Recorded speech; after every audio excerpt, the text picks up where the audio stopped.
Hello there. Welcome to Just the Disc. We talk about Blu-rays here. My name is Brian, and I am joined by my good friend Keith Rich. Hello, Keith. Hello, Brian.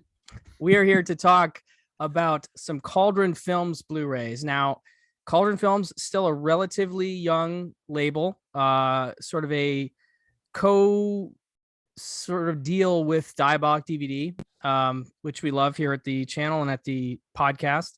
And they've been putting out some really interesting stuff. And I'm just curious now, just as a brief aside, what's your history with Cauldron? Like, what have you got? What have you liked? Where are you at with them? Yeah, I found out about Cauldron when everybody was kind of losing their minds about American Rickshaw, Yeah. their first release. So I think this is their first, right? Was Yeah. that their first, and then Abracadabra?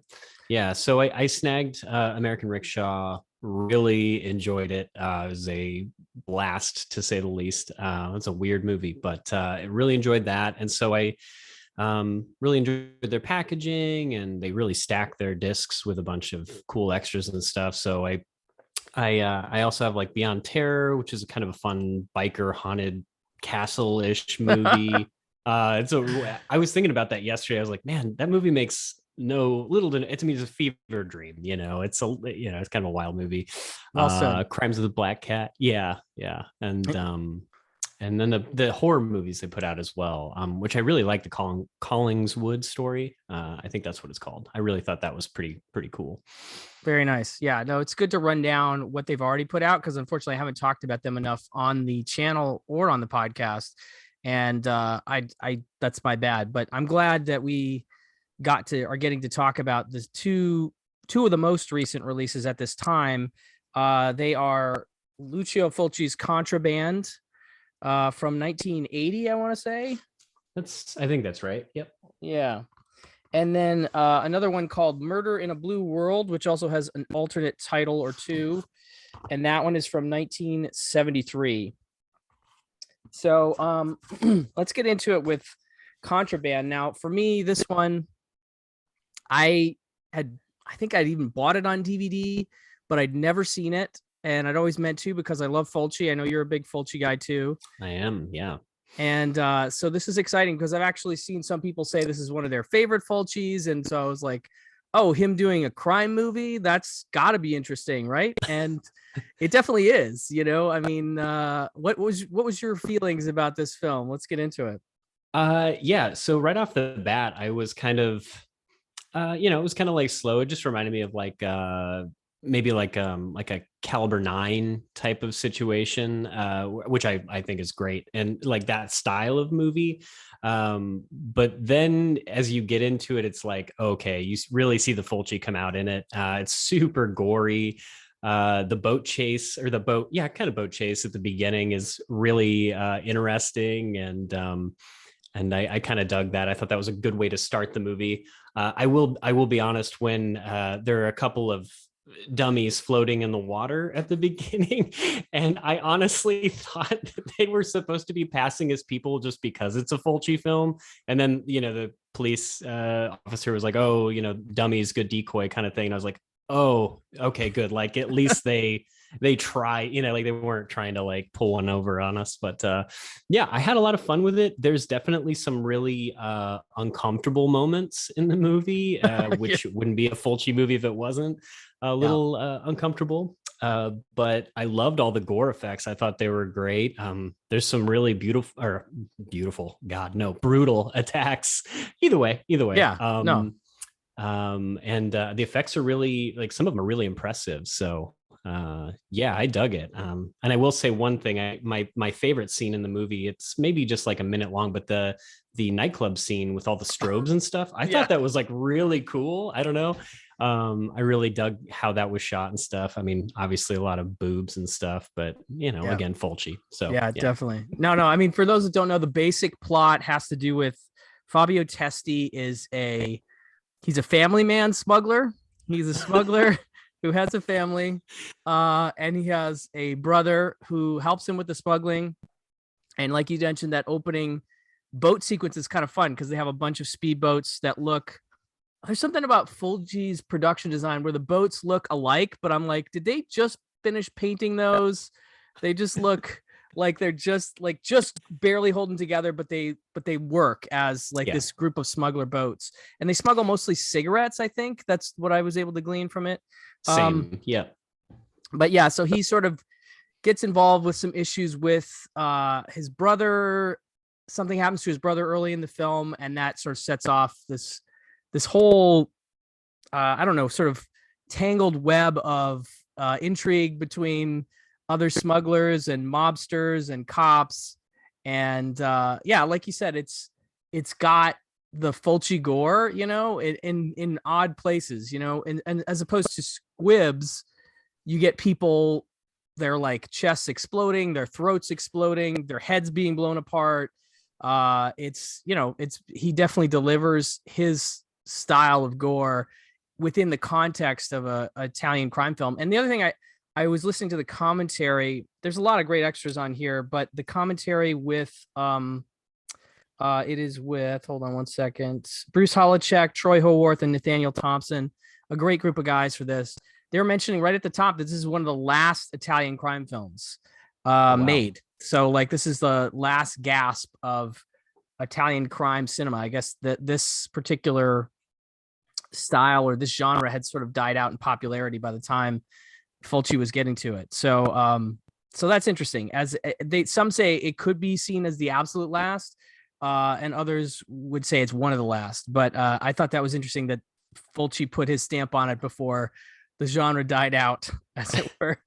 But I do love that disco scene you mentioned. The two of the things, well, there's the gore I love in the movie. The music is fun. It's a Fabio Frizzi score, which I joked to you beforehand.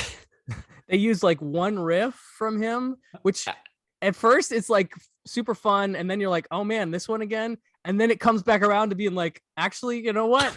I'm totally fine with this same riff over, because it's like, dan, dan, dan, dan, dan. I can't do the riff. It's super fun. Yeah. It plays like, I mean, I feel like it's a very like, you know, at least 10 to 15 times throughout the film. And that's kind of insane. Maybe I'm being conservative with that, but it feels like a lot. It does. It does feel like a lot. Yeah. And then we should say also this release awesomely includes the soundtrack as well. Did you get to check out that soundtrack CD? I actually haven't yet. I'm gonna throw it in the player today, but nice. Yeah, I haven't had a chance yet. I mean, I know it's gonna be more than that one riff, so I'm like, what other music did they not use? I'm hoping, and I didn't get a chance to double check, but the song from the disco club scene, I wonder. Cool. Yeah, it was a great track, and I wonder if it's on there. I don't know. But yeah, the Frizzi score and the Fulci vibes, and Fabio Testi, who, you know, I know Italian cinema, I know him, but he's never been like a favorite for me necessarily. Yeah. But he's fully functional and good enough in this movie that it works, you know. But as you said, there's some uncomfortable stuff. There's a rape scene that's like really rough, and it's meant to be because it's sort of torturing somebody over the phone by playing the rape over the phone. And he really gets into that. And I was like, wow, okay. And it goes on for a long time. And I'm like, oh boy, we really didn't. I get the point real quick on this one, Lucio. You didn't have to do the full 2-3 minutes of this. Anyway, that was, I will say that was one downside for me, because the movie's fun up to that point. And then you're like, oh no, that's not so fun. Kind of a dour note. Yeah. Yeah. But I mean, obviously it sets up sort of the ending of the movie and everything. But yeah, I did have fun with it. You know, I definitely enjoyed it, and it delivered on all the levels that I expect a Fulci crime film would deliver on. And yeah, it looks pretty good. They say that it's a new scan from, I want to say it's a new scan from the negative is what I thought they said somewhere. Sounds right. Yeah, and it's so it's a little, I will say it's a little not cloudy is not the right word. It's just like you can just tell it's overcast. The whole movie is sort of almost cloudy in that sense. And so it's not like a brightly colored movie, but it looks solid to me. And yeah, I dug it. Did you get into any of the extras at all? I did a little bit. I got into the extra with the interview with the writer, and the Giorgio Maruzzo. And that was interesting. Just him kind of like talking about how he met Fulci and what they've worked on together. So he's talking about like The Beyond and House by the Cemetery. But I mean, this thing is so stacked. I was going to start some, but I was like, I have to get to the other movie. I just haven't had a lot of time. So, but you know, the extras are really well done. I mean, they're nicely put together. And I will say, and it's something he pointed out that I didn't even realize. Fulci has a cameo in the movie. Oh yeah. Yeah. And so I was just like, oh, what? And then they showed the clip and I was like, oh, how about that? You know, with a gun and everything. With a machine gun. And I thought that was him too. Yeah. It was quick moving. Surprisingly fast. Very nimble. Yeah. Yes. Which not a word I would ever use in my head to describe him. Not the first word anyway. No, certainly not. But yeah, so no, this is stacked with stuff that I haven't had a chance to go through all of yet, but you have interviews with the writer, it's like the producer. I feel like I just have the names on the back here, but I actually tweeted out a picture of the menu at one point, and it's just like you open up that menu and it's just stacked with stuff. It's one of the most stacked I've seen from them, honestly. The main actress, I think there's an interview with her, Fabio Frizzi. So, I mean, yeah, it's got kind of a lot of the key players for sure in that. So, yeah. And that commentary, I was totally digging that. Like those guys are the perfect choice, as I said. So they really do a nice job. You know, they know it's not like this is a new thing. Like when I saw what they did for American Rickshaw, I was like, okay, they know what they're doing. And not only the transfer and the type of film, but the extras. And so it wasn't too much of a surprise that they ultimately delivered again.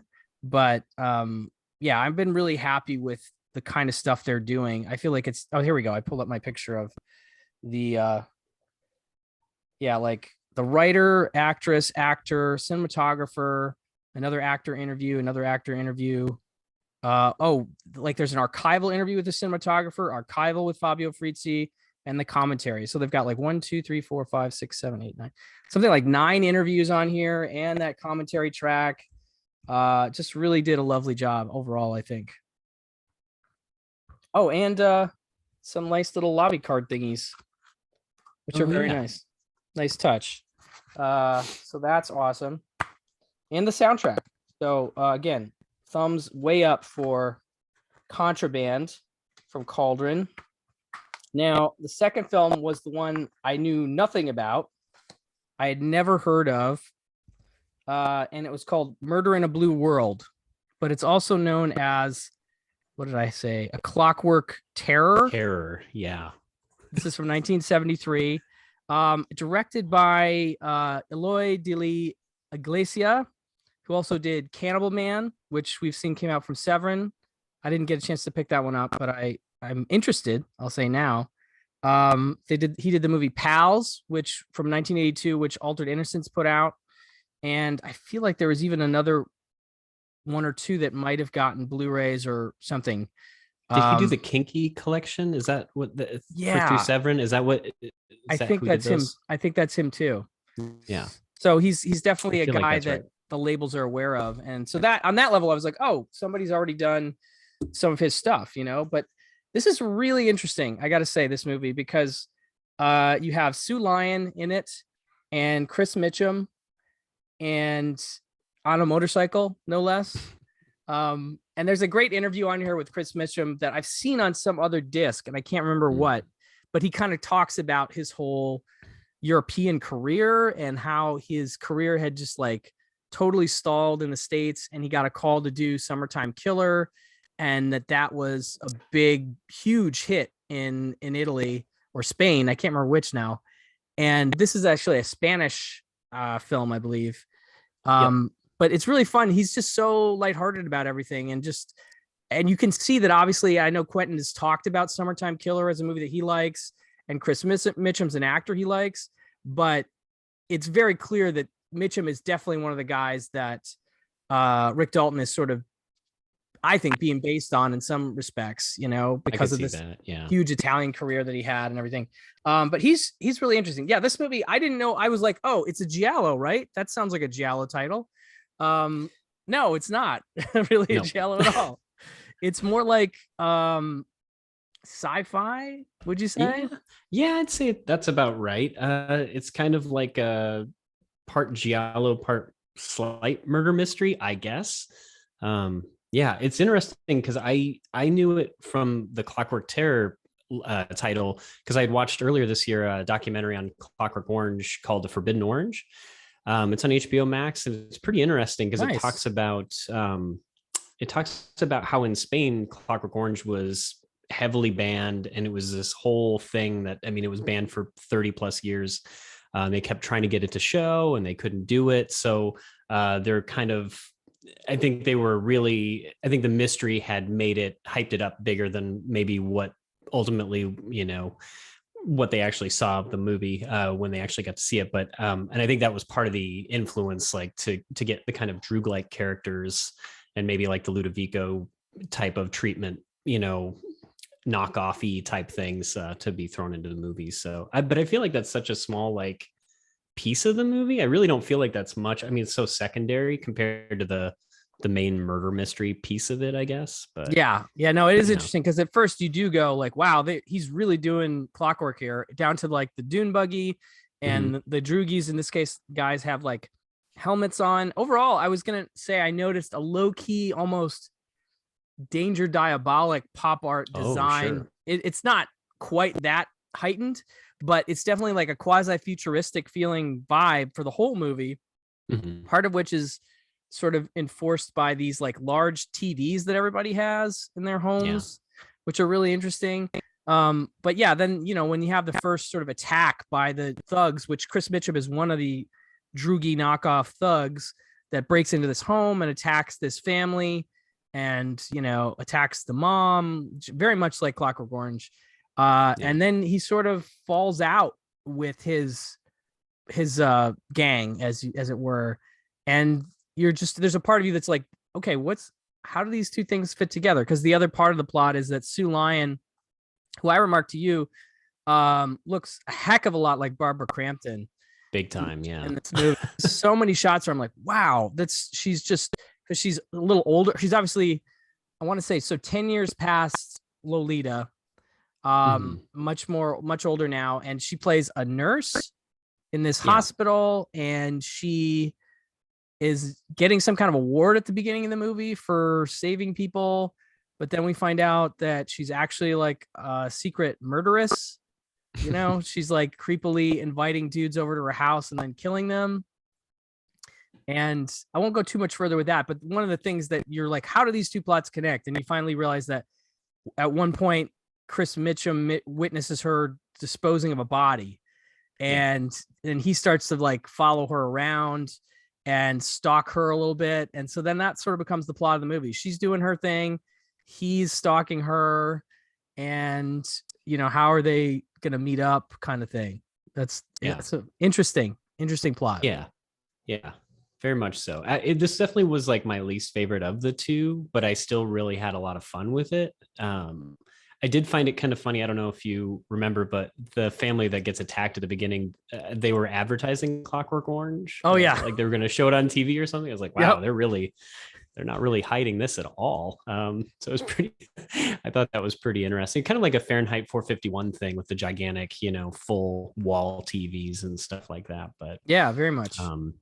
I will say I really dug, is it Jean Sorel or Gene Sorel, the actor, like kind of the third build guy. He's like kind of the surgeon or doctor that's administering the technique to kind of get the criminals, into kind of a better place and be more civilized, which that is interesting in itself. But I really like him. I was trying to remember where I'd seen him before, and it was Short Night of Glass Dolls. Oh, that Twilight Time disc that got put out a few years ago, and he's super good in that.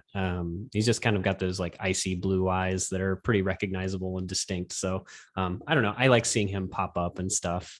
I think he's in Lizard in a Woman's Skin as well. So slight Fulci connection with the other film. But oh, nice. No, that's great. Yeah. I thought he had a resemblance to like an Italian Robert Wagner or something like that. I could see that actually. Yeah. Totally. But yeah, no, I forgot that's the other plot element that ties it to Clockwork Orange, is that you have this doctor who's working on a kind of a clockworky kind of brainwashing technique that's supposed to help criminals or bad people get better, as it were. So so between that opening scene and then that subplot, I can see a little bit how people get into the clockwork comparisons. But again, most of the movie is dealing with Sue Lyon and her murderous stuff and Chris Mitchum wandering around, like watching her. That's the major, more than half the movie, I feel like, is that stuff.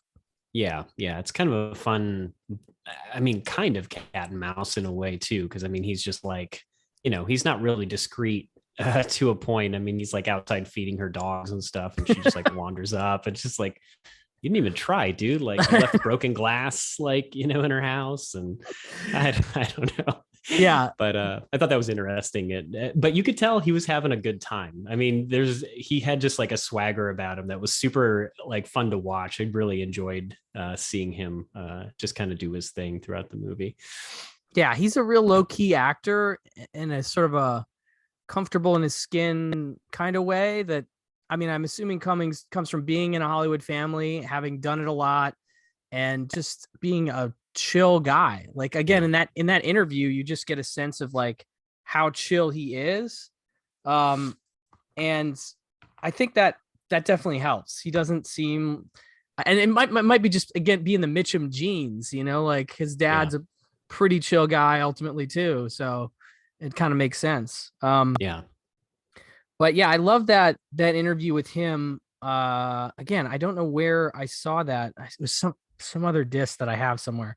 But regardless, it's great. It's a perfect inclusion here.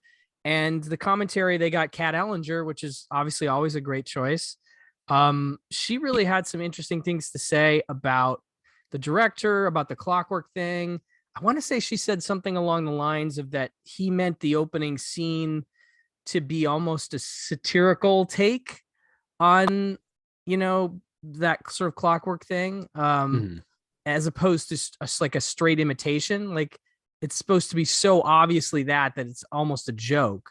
But yeah, obviously that didn't go over well with Spanish critics, and a lot of people just wrote the movie off, which is unfortunate. But yeah, she's great. I mean, she's always very thorough in her commentaries, and I thought was a really good choice for this movie.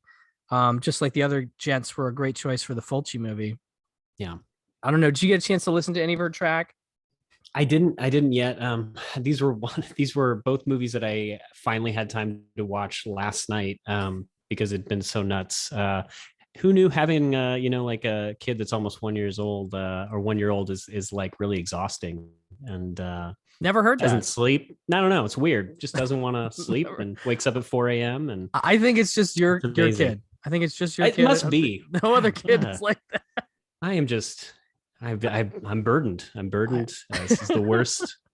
No one told me this is, no, it's, so, it takes time, and he's a lovely kid, but yeah, he's going through some things. And so that eats into some nighttime activities, unfortunately, when you don't sleep well. So that's okay. So understandable.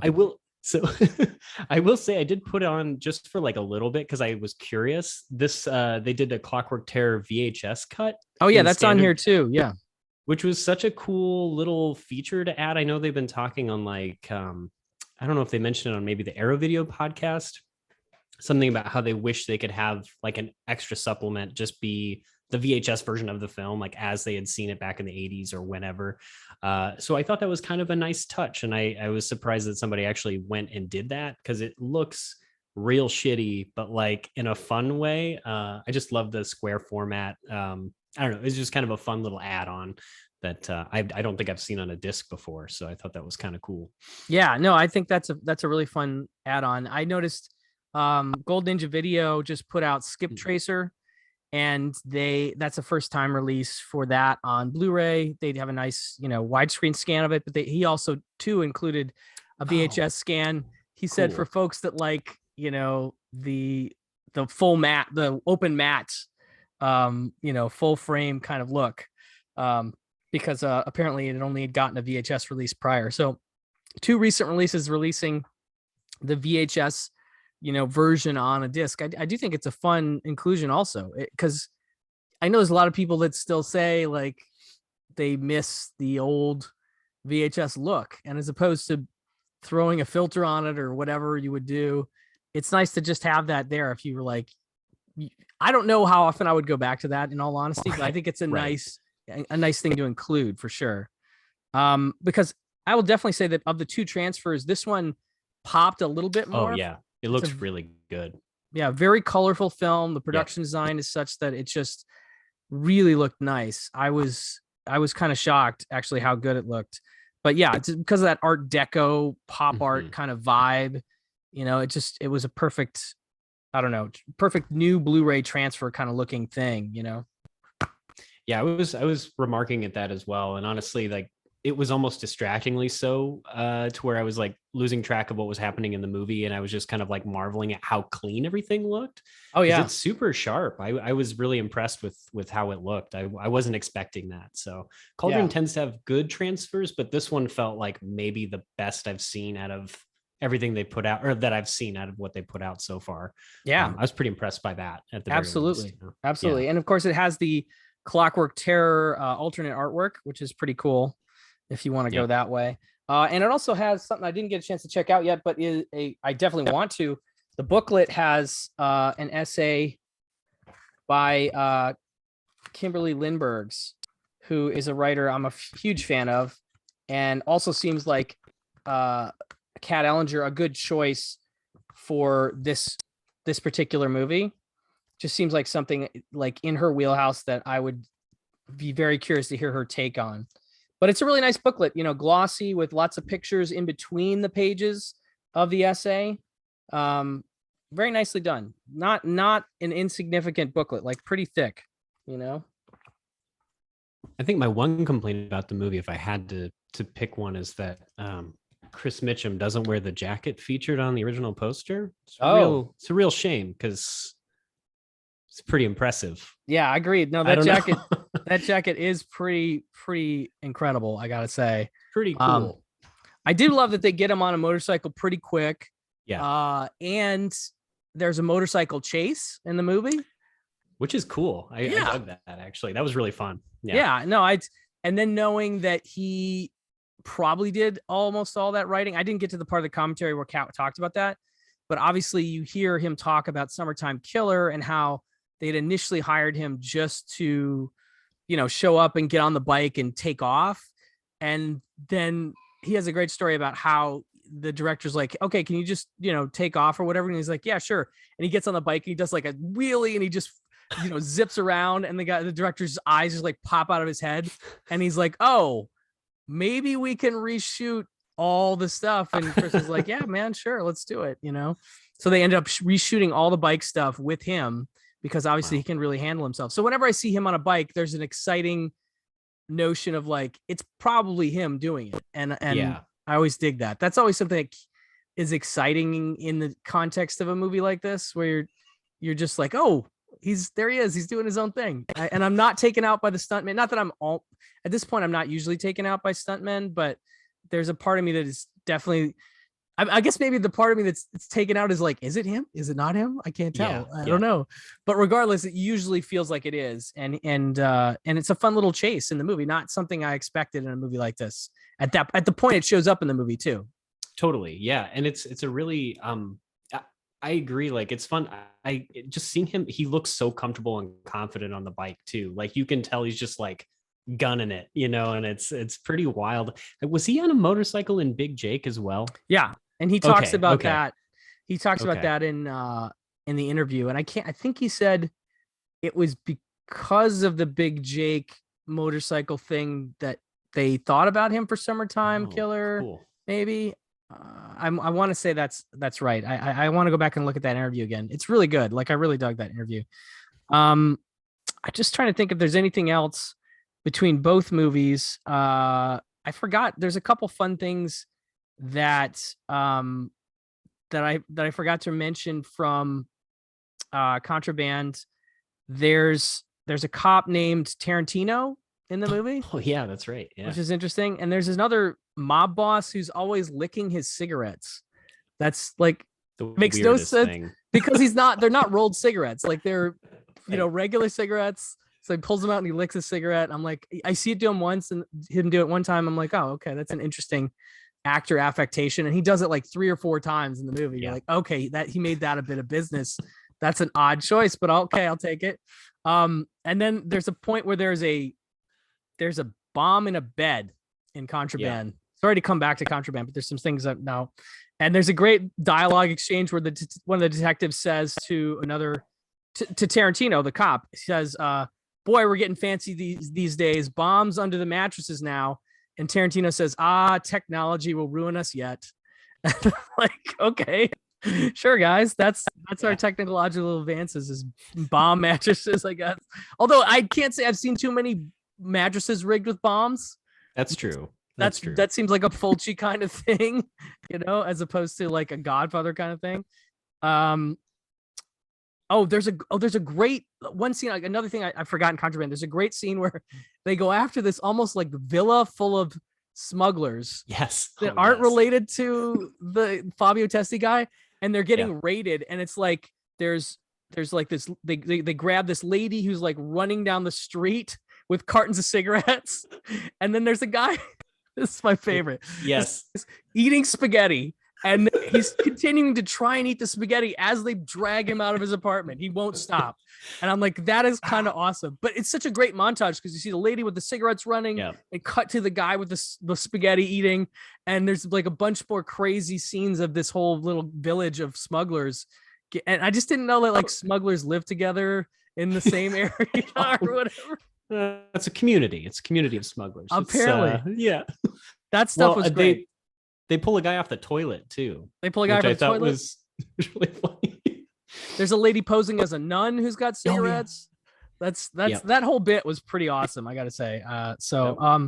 One other thing in the commentary that I thought was funny was they mentioned that Fulci, who never had great things to say about his producers, apparently there were some real smugglers who were producers on this film. Yeah, and I read that. Yeah. And apparently he got along great with them. Like Lucio had no problems with the smuggler financiers of this movie, but his real producers are definitely problematic. I'm guessing the smugglers were probably like, "Hey, we're making a movie. Leave him alone. Let him do what he wants." So they probably didn't bother him. Would be my guess. But I also love the idea that Fulci made a movie about smugglers with smugglers back in the movie. Smugglers. Well, I'd heard they'd run out of funding like halfway through the shoot, which is how they came upon the smugglers as like producers or something like that. I don't recall the full details, but I thought that was really interesting.